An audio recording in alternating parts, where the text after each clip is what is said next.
changer leur proposition de valeur pour pouvoir apporter de la performance, de l'innovation et gérer les risques, tout en faisant évoluer les organisations.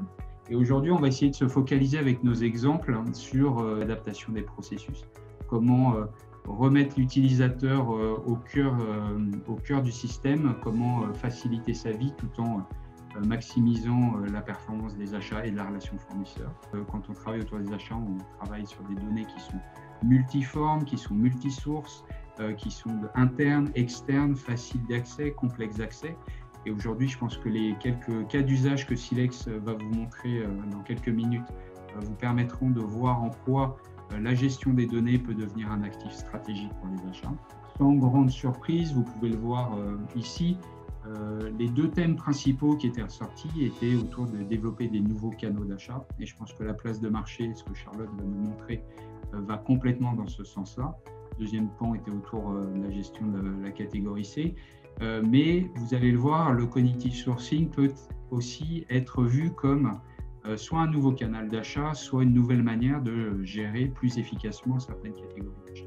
Notre projet, ce qu'on a essayé de faire justement, c'est d'adapter nos process pour plus de valeur. Alors ce qu'on a fait concrètement, on s'est réunis dans des salles, on a fait du brainstorming, on a revu l'ensemble de nos processus pour dessiner des parcours clients. Donc on propose 3 types de parcours. Premier parcours, self-service, donc l'utilisateur est en mesure d'effectuer son achat de bout en bout. Donc il est autonome, mais il est guidé à travers un processus, donc il est cadré, on l'oriente. Deuxième processus, un processus semi-assisté, où l'utilisateur va être quasiment autonome, mais sur certaines activités, un acheteur va venir l'aiguiller et va venir le conseiller. Et enfin, troisième type de parcours, un parcours assisté, où là, l'utilisateur va être accompagné par un acheteur parce que c'est un dossier à fort enjeu. La méthode agile, ça veut dire prioriser des besoins, raisonner en apport de valeur.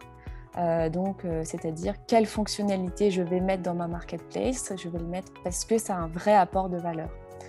Et donc, c'est un changement de mindset un petit peu global, tant pour la direction que pour les équipes projets, que pour les acheteurs, de raisonner en apport de valeur. On est vraiment une solution technologique, ce qui est un grand différenciant par rapport aux outils classiques, standards du marché, puisque nous, notre grande force est qu'on s'appuie sur des énormes bases de données.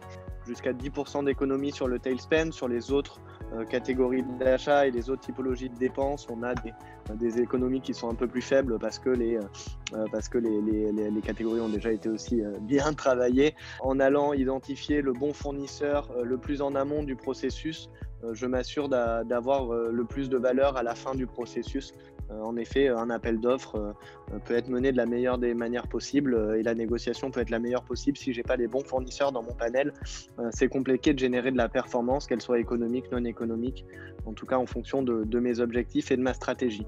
Donc 4 bénéfices qu'il faut retenir, c'est tout d'abord plus d'autonomie pour les prescripteurs et une vraie expérience utilisateur basée sur les codes du B2C.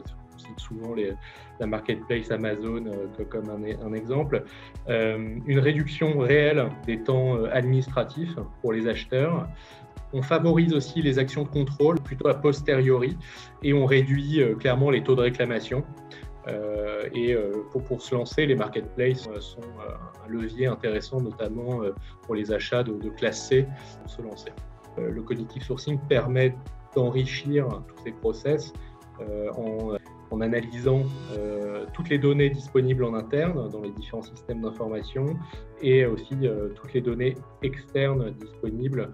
Donc ça peut servir concrètement pour enrichir la définition de stratégie achat, pour automatiser la définition de panels fournisseurs, notamment alors peut-être sur des achats non stratégiques dans un premier temps.